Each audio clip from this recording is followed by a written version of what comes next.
Starting में गाड़ियाँ लेके उस आदमी के साथ सेट थी रातों को। क्या नाम है उस आदमी का? साकिब था वो, घरों में जिसके साथ इसकी सेटिंग हो? हाँ, ये सेटिंग हो गई। ये रातों को आती थी, रातों 3-3, 4-6 बजे आती थी और उसके अंदर रंगरलियां मनाती थी, अय्याशी करती थी। नाम था। दोबारा एक और लड़के के इधर ही हाँ, फंस गई। साकिब को छोड़ा, फहीम के साथ फिर शुरू कर दिया। फहीम के साथ भाग गई। इसने, इस औरत ने मेरे साथ अच्छा नहीं किया, इसके भाइयों ने अच्छा नहीं किया, इसके फुफियों की बच्चियों ने नहीं किया, इसके चाचाओं की बच्चियों ने। 22 तोले सोना जिसकी आज तकरीबन कीमत आप समझ लें 2 लाख रुपया भी लगाएं तो 40-50 लाख रुपया बनता है। ये वो रकम है जो नगद लेकर बाकी उसके अलावा जितने अय्याशियाँ की वो तो एक अलग मैटर। बहन को बेच के, बहन की इज्जत बेच के, बहन को 2 नंबर लोगों के साथ धंधा करवा के उसके पैसे के ऊपर, बलबोते के ऊपर ऐशो इशरत करते थे। लानत है हमारे ऐसे माशरे के ऊपर, क्योंकि ये इसको आदत लानत पड़ चुकी थी। ये करती थी उल्टे सीधे काम, मुझे पता नहीं चलता था कि मैं जब सारी सूरत हाल पता चली ना, मैंने इसको मस्कत में नहीं रखा, मैंने वापस भेज दिया। वहाँ पे यानी कि आपके दोस्तों के साथ इसकी सेटिंग हो गई, रंग रलियाँ वहाँ मनानी शुरू कर दी। बिस्मिल्लाहिर्रहमानिर्रहीम, अस्सलाम वालेकुम नाज़रीन, मैं हूँ राजा नसीर और आप देखें आनंद डिजिटल मीडिया। नाज़रीन, मैं इस टाइम एक घर में मौजूद हूँ। मुझे हंसी भी आ रही है और रोना और दुख भी आ रहा है कि भाई यार हमारे माशरे की बेहिसी चेक करें। मेरे साथ एक शहरी मौजूद हैं जिनके साथ बहुत बड़ा धोखा हुआ है। ये जो आपको खस्ता हाल घर नज़र आ रहा है, सफ़ेद पोशी नज़र आ रही है, बीमारी की हालत नज़र आ रही है, ये बेसिकली असल तस्वीर नहीं है। कहानी की असल जो तस्वीर है वो ये है कि ये जो मेरे सामने बंदा बैठा है ये करोड़पति है, करोड़ों खरबों रुपए का मालिक है। आप समझ सकते हैं कि सोने का जो कारोबार करने वाला बंदा है, आजकल पाकिस्तान में 2 से 2.5 लाख रुपया सोने की कीमत हो चुकी है फी तोला। और जिसके पास बोरियों के हिसाब से सोना हो, आप खुद सोचें वो बंदा कितना मालदार होगा। नाज़रीन, इस बंदे का मामला माजरा ये है कि इसने अपनी ही बीवी के ऊपर इतबार किया। ओमान में ये सोने का कारोबार करता था, सोने के निवाले लेकर खाता पीता था, सोता था। और इसने एक गरीब बीवी को, एक खूबसूरत नौजवान औरत थी जिसके साथ शादी की और उसको अपने पैसों के बलबूते के ऊपर ऐशो इशरत वाली ज़िंदगी दी। उसने पाकिस्तान में भी उसको पैसा भेजा, यशियाँ रंग रलियाँ मनाती रही, इसको धोखा देती रही, इसकी आंखों के ऊपर मोहब्बत की पट्टी बंधी रही। और उसके बाद उसने अपनी बीवी को ओमान बुलाया। जब वो वहाँ गई, वहाँ पे भी दौलत की फरावानी थी, ऐशो इशरत वाली ज़िंदगी थी, अय्याशियाँ मिलती थी, खाना पीना। इस बुज़ुर्ग के दोस्तों के साथ रंग रलियाँ मनाना शुरू हो गई औरत। अब ये बेचारा जाए तो जाए किधर, इधर भी सुकून नहीं मिला, उधर भी सुकून नहीं मिला, क्योंकि उसको गैर मर्दों की आदत पड़ चुकी थी। उस औरत का क्या नाम है ये हम इनसे जानेंगे। वो औरत कैसे इनको धोखा देती रही ये भी हम इनसे जानेंगे। कितना पैसा अब तक लुटा चुके हैं ये भी हम जानेंगे। अस्सलाम वालेकुम। वालेकुम अस्सलाम वरहमतुल्लाहि वबरकातुहू। क्या हाल है आपके? जी ठीक ठाक। अब मुझे सर मुख्तसर बताएं कि जो आपकी वाइफ थी, जब आप पैसा भेजते थे तो किस बंदे के साथ सेट हुई, कैसे पता चला आपको? देखें जी, मेरी 93 में शादी हुई। उसके बाद मैं यहाँ पे रही, मैं उस वक़्त ओमान में ही था। शादी करने के बाद मैं ओमान ही रहा हूँ। मैं आता था 1.5-2 साल बाद, मुलाकात होती थी, चला जाता था। पीछे से ना इसका ये ख़ानदानी गलत किस्म की औरत थी। इसकी माँ भी आपको पहले नहीं पता चला कि ये उबाश औरत है? नहीं, मुझे बिल्कुल भी पता, मुझे तो अभी तक भी नहीं पता चला, यानी आज से 3-4 साल पहले तक भी नहीं पता चला। आपने एतबार किया पूरा? मैंने बहुत एतबार किया, बहुत मोहब्बत करता था, लेकिन ये खानदानी ऐसी ही औरत है। ये खानदानी क्यों है? क्योंकि इसकी माँ भी ऐसी है, इसके भाई भी ऐसे हैं। इसके भाई जो हैं रिजवान, नाम क्या है उस औरत का? इसके नाम है महनाज अब्दुल अजीज़, इसके वालिद का नाम है, और इसके भाइयों का नाम है रिजवान इमरान अदनान। वो भी उसकी तस्वीरें हैं आपकी बीवी की? मैं आपको सारी दे देता हूँ। मेरी जो मेडिकल चलती थी वो भी दे देता हूँ। पहले जब आपके साथ इधर धोखा हुआ, फिर आपने क्यों फैसला किया कि उसको उधर बुलाएं? मैं देखो जी, सबसे पहले मैं बताना चाहता हूँ कि मेरी शादी के बाद ना एक आदमी के साथ मिलके ना इसने गाड़ी खरीदी मेरे पैसे, मैं इसको पैसे बहुत भेजता था, खुले डुले भेजता था। सुजुकी मेहरान की 2 गाड़ी। महीने के कितने पैसे भेजते थे? महीने के मैं इसको उस वक्त 93 के हिसाब में भी 30-40 हज़ार रुपये भेजता था, जो कि बहुत होते थे। ये मतलब आज से 20 साल पुरानी बात, 25 साल पुरानी बात, बहुत बड़ी अमाउंट थी 30-40 हज़ार रुपया। अब ये जो औरत है स्टार्टिंग में गाड़ियाँ लेके उस आदमी के साथ सेट थी रातों को। क्या नाम है उस आदमी का? साकिब था वो, घरों में जिसके साथ इसकी सेटिंग हो गई। हाँ, ये सेटिंग हो गई। ये रातों को आती थी, रातों 3-4 बजे आती थी और उसके अंदर रंग रलियां मनाती थी, अय्याशी करती थी, रंग रलियां मनाती थी साकिब के साथ। इनके पैसे के बलबूते के ऊपर ऐशो इशरत करती थी, मौज मस्तियाँ करती थी, इनको धोखा देती रही। अब रिश्तों में एतबार इंसान कैसे करे? आगे चले, यहाँ पे उसने सारा कुछ किया, आपको पता चल गया, पर्दे उठ गए, पकड़ी गई, उसके बाद आपने उनको वहाँ बुला लिया। हाँ नहीं, इसके बाद मुझे इस चीज़ का भी पता नहीं चला। इसके भाइयों ने अंदर खाते में करके वो कर लिया, गाड़ियाँ बेच दी, पैसा भी इमरान जो इसका भाई है उसने खा पी लिया जितना भी। जाने पहले मैं मस्कत अकेला गया, उसके बाद मेरी 1.5 साल के बाद मेरी छुट्टी बनी, मैं फिर आ गया। उस वक्त मेरे वालिद साहब का इंतकाल हो चुका था, मैं आ गया था।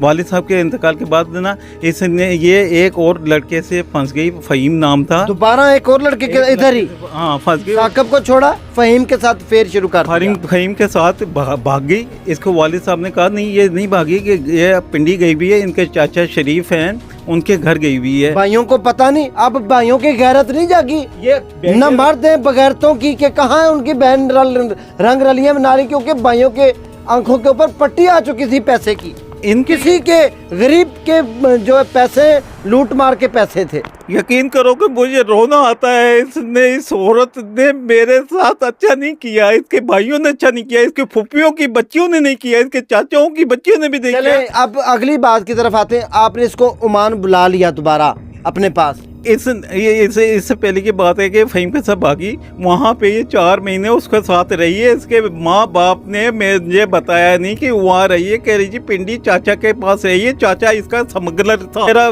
22 तोला सोना लेके भाग गई है घर से। महनाज 22 तोले सोना, जिसकी आज तकरीबन कीमत आप समझ लें 2 लाख रुपया भी लगाएं तो 40-50 लाख रुपया बनता है। ये वो रकम है जो नगद लेकर भागी। उसके अलावा जितने याशियाँ की वो तो एक अलग मैटर है।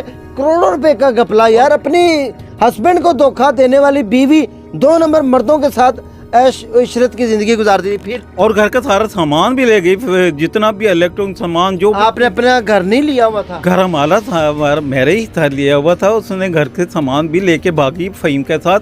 हुआ क्या है कि ये फ़हीम के साथ 4 महीने रही है, इसके कंचर भाई लेकर घर वापस आ गए। उसको जी मनाया कि हम शकील को कुछ भी नहीं बताएंगे, मैं मस्कत होता था। मुझे इन्होंने कुछ नहीं बताया कि वो जी महनाज पिंडी गई हुई है चाचा मोहम्मद शरीफ के घर, जो कि 1 नंबर का हरामी बंदा था। बगैरत भाई जो अपनी बहन को बेच के, बहन की इज्जत बेच के, बहन को 2 नंबर लोगों के साथ धंधा करवा के उसके पैसे के ऊपर, बलबोते के ऊपर ऐशो इशरत करते थे। लानत है हमारे ऐसे माशरे के ऊपर और ऐसे भाइयों के ऊपर। उसके बाद बताऊँ क्या हुआ कि खुदा का करना ऐसा हुआ, पता नहीं वो फ़हीम जो इसके साथ ये फंसी हुई थी, वो कैंची रोड जो है लाहौर में, वहाँ पे जी वो इंतकाल कर गया। उसको एक्सीडेंट हो गया फ़हीम का। इसके घर वालों ने सुलह करा दी। मैं सुलह करने के हक में नहीं था। इन्होंने कहा जी चलो इसको गलती हो गई। इसका चाचा जो स्मगलर है, मैं स्मगलर कहता हूँ, वो उसने इनको सुलह करा दी। धोखेबाज स्मगलर। इनके वालिद साहब अब इंतकाल कर गए, वो भी इसी में मलूस है। इसका रिजवान और इमरान भाई भी इसी में मलूस है। इन्होंने करा करो के मुझे कह के तुम ले गए इसको मस्कत ले जाओ। मैं इसको ले गया, इसको 14-15 साल मैंने वहाँ पे रखा। वहाँ पे भी अंदर खाते में हमारी वर्कशॉप होती थी गोल्ड की, काम करते थे हम। दूसरी जगह रिहाइश हमारी होती थी दूसरी जगह पे। हम रात को काम करते थे, सुबह फजर 6-7 बजे तक काम करते थे, उसके बाद आके सोते थे, 3 बजे उठ के दोबारा काम करते थे।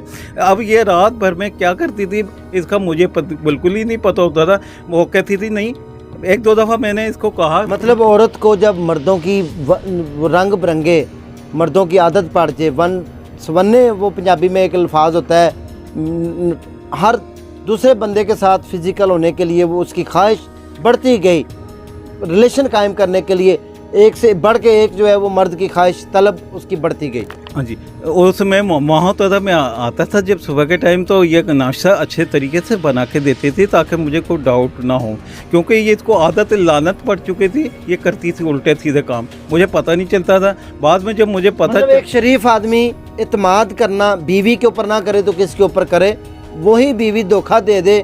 और मैं अब आपको क्या बताऊं, खुद सोचें। अब आज से 2-2.5 साल पहले की बात है कि मैं जब सारी सूरत हाल पता चली ना, मैंने इसको मस्कत में नहीं रखा, मैंने वापस भेज दिया।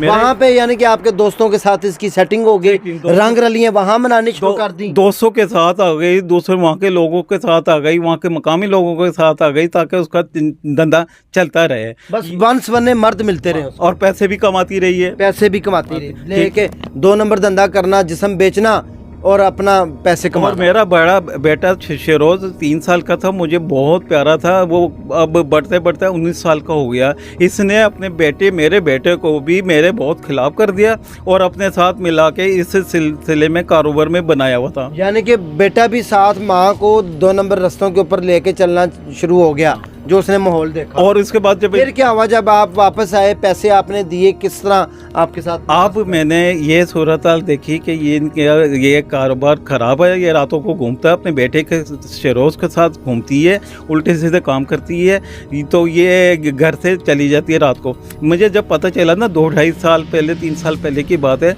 मैंने आज से 3 साल पहले इनको यहाँ भेज दिया पाकिस्तान, कि उस वक्त कोरोना भी था। मैंने इनको भेजा, मेरा इरादा था इसको नहीं रखने का, मेरा इरादा था इसको डोज दे के फारिग कर दूँ। मेरे 3 बच्चे थे, 2 छोटे मासूम बच्चे थे, मुझसे बहुत प्यार करते थे। मैंने बच्चों के खातिर इसको पाकिस्तान भेज दिया कि तुम पाकिस्तान जाओ, बच्चों को तालीम वगैरह कराओ। इसने यहाँ बच्चों को भी तालीम नहीं करी, यहाँ पे भी आके ये अपने ही चक्करों में चलती रही। वो मेरे बेटा, बड़ा बेटा, उसका एक दोस्त बन गया जिसके पास काम सीखता था, पता नहीं किस चीज़ का काम सीखता था, फैज़ान उसका नाम था। उसके साथ भी मेरी बेगम जो थी ना, अब मैं बेगम नहीं कहता, मेरे तरफ से लानत है उसके ऊपर। अब वो औरत गंदी औरत गंदी, उसकी माँ गंदी, उसके सारे घर वाले गंदे, उसके फूफो ही गंदी, तो उसने ना उसके साथ भी सेटिंग कर लिया। 3 साल हो गए, 3 साल। अपने बेटे के उस्ताद के साथ भी रंग रलियां मनाना शुरू कर दी, क्योंकि उसको आदत पड़ चुकी थी। जिस वक्त मैं, मुख्तसर बात यह है कि जिस वक्त मैं आया राजा साहब, कि जिस वक्त मेरी तबीयत ख़राब हुई है, मस्कत में फालिज का अटैक हो गया, इतना ज़बरदस्त फालिज हुआ, ना मुझसे बोला जाता था, ना मुझसे हिला जाता था। टेंशन आपने ली, बीपी हाई हुआ और आपको फालिज इनकी वजह से हुआ। इनकी वजह से जिम्मेदार वही औरत है, वो दुनिया में कभी सुकून नहीं पा सकती। मेरा मकान, कितने पैसे आपका जो मकान था वो कहाँ गया, आपको किस हालत में? यहाँ शादरे में मैंने एक मकान, मेरा एक मकान में लिया हुआ था यहीं गेरिंगटन में, इसकी किल के वजह से मुझे बेचना पड़ा, उसके हिस्से करने पड़े, भाइयों का हिस्सा देना पड़ा, जो भी था वो देख के फार कर दिया, उसमें भी इसने बहुत पैसा खाया। खैर कोई बात नहीं। इसके बाद मैंने शादर में एक मकान लिया, उस वक़्त वो मकान की वैल्यू 18 करोड़ लाख थी, सस्ता सा मकान था। उस वक़्त इसने मेरा साइन कराए, मेरे अंगूठे लगाए और अपना साइन करा के इसने मकान बेच दिया। 40 लाख का मकान बेच के अपने पास कर लिया। 40 के तो करीब तोला था मेरा, इसके पास 22 तोला एक था, 7 से 10 तोला मैंने इसको अलग बना के दिया था। मैं अपने सुनहरे दोस्तों में जाता हूँ तो कम से कम पता चले कि ये शकील की बीवी है, ठीक है, पहन के जाए। लेकिन इसने सारा सोना अपनी माँ, अपने भाइयों के पास अभी भी रखाया हुआ है। अल्लाह इनको पूछेगा, मेरी बद्दुआ दिल से निकलती। अच्छा, आपको किस हालत में यहाँ पर छोड़ के गई? जिस वक़्त मैं यहाँ पाकिस्तान आया उस वक़्त, उस दौरान मेरी तबीयत ख़राब थी। इसने 1 महीने के अंदर मेरे दोस्तों से मैंने 200 ग्राम सोना मेरा एक आदमी से लेना था, वो को फ़ोन करके कि शकील का सोना आप पैसों में कन्वर्ट करके भेज दें, ये मर जाएगा, इसकी तबीयत ख़राब नहीं है, हमारे पास भी पैसे नहीं हैं। उसने सारे पैसे मंगा लिए, 14 लाख एक से मंगाए, 8 लाख एक से मंगाए और सोना मंगा के अपने पास रख लिया। नाज़रीन, पेट नहीं भरा, हवस ज़्यादा जो लोग होते हैं उनका पेट कभी नहीं भरता। 2 नंबरी करके भी पैसा कमाया। इसके आखिरी जो पैसे थे 24-25 लाख, वहाँ से वो भी मंगा लिया। तबीयत ख़राब हुई है, छोड़ कर आए थे, पीछे से मंगा के इसका नाम इस्तेमाल करके वो भी मंगा लिया, वो भी हड़प कर लिया। इसकी करोड़ों रुपए की जायदाद हड़प करने के बाद इसको बीमारी की हालत में यहाँ छोड़ दी। मैं बीमारी की इस हालत में हूँ, मेरे पास पैसे बिल्कुल नहीं है कि मैं अपनी दवाई ले सकूँ। पैम्पर लगते हैं, वो उसके भी नहीं ले सकता। 12 उसने मकान मेरा अपना कर लिया, मेरा पैसे वहाँ से मंगवा लिए, वो भी अपने नाम कर लिया। यही मेरी पाकिस्तान की हुकूमत पाकिस्तान से गुजारिश है कि ये जो आप तस्वीर देख रहे हैं, इस औरत को कैफरे किरदार तक पहुँचाया जाए और इसकी जो जायदाद है उसको हड़प किया, उसको पकड़ा जाए, गवर्नमेंट की कस्टडी में दिया जाए और इस गरीब आदमी को इंसाफ दिलाया जाए। यही हमारे इंसाफ का तकाजा है। नाज़रीन, इसमें ना मेरी एक आपसे रिक्वेस्ट है कि मेरे ना जो दोस्त हैं मस्कत में हैं, एक सुहेल साहब हैं जड़ावाला के रहने वाले, उनसे मैंने सोना लेना है। 50 ग्राम तो मेरे हिसाब में निकलता है, इससे ज़्यादा ही होगा। उन्होंने मेरा फ़ोन बंद कर देते हैं। जब मैं फ़ोन करता हूँ उनसे व्हाट्सएप से रब्ता होता है, वो अब उन्होंने बंद कर दिया। उनकी अम्मी से भी मेरे बहुत अच्छे ताल्लुकात हैं, उनकी घरवाली से भी मेरे बहुत अच्छे ताल्लुकात हैं। मेरे उनसे गुजारिश है कि आप मेरा जो सोना देना है ना मुझे दें, नहीं तो फिर अल्लाह आपको पूछेगा। आपने अगर मेरा खाया है तो आपके पास भी कुछ भी नहीं रहेगा। आपको सुहेल साहब से गुजारिश है, क्योंकि हमारी वीडियो जफ़र साहब से मेरी गुजारिश है कि हमारी वीडियो सऊदी अरब और दीगर खलीजी ममालिक में भी देखी जाती है। इनका हक खाया है तो आप इनको दें। 50 ग्राम सोना आपकी तरफ ड्यू है, लाखों रुपए का बनता है। अगर आप इस दुनिया में नहीं देंगे तो अल्लाह के हाथ तो आपको ज़रूर देना पड़ेगा। बेशक नाज़रीन, बहुत ज़्यादा जुल्म की दुख भरी दास्तान है कि वो बीवी जिसके लिए इंसान मेहनत मजदूरी करता है, वो बच्चे, अब वो औरत अपना भी बेड़ा गर्क कर गई, खा गई, किसी का कोई खा पी के अपना जो है इंसान पेट भर लेता है। वो समझता है ये किसी का हक खा के मुझे सुकून मिल जाएगा। ऐसा नहीं होता। अल्लाह के कानून बड़ा सख्त है। जब किसी के साथ जुल्म ज्यादती करेंगे, किसी का हक खाएंगे तो आपका हक खाया जाएगा। हो ही नहीं सकता कि आप एक रात भी सुकून से सो सकें। नाज़रीन, इसी के साथ अपने उसको इजाज़त दें, दुआ में याद रखें। नेक्स्ट टाइम हम दोबारा मिलते हैं। नाज़रीन, मेरी गुजारिश है, इनको इनके घर के ऊपर ये जिस हालत में पड़े हैं, इंसाफ मिलना चाहिए। बस हमारा यही आपसे मुतालबा है, आपसे रिक्वेस्ट है कि इनको इनकी दहलीज़ के ऊपर जो है इंसाफ मिलना चाहिए। इसी के साथ मुझे इजाज़त दें, दुआ में याद रखें। अगले सेगमेंट में दोबारा मिलते हैं। अल्लाह हाफ़िज़।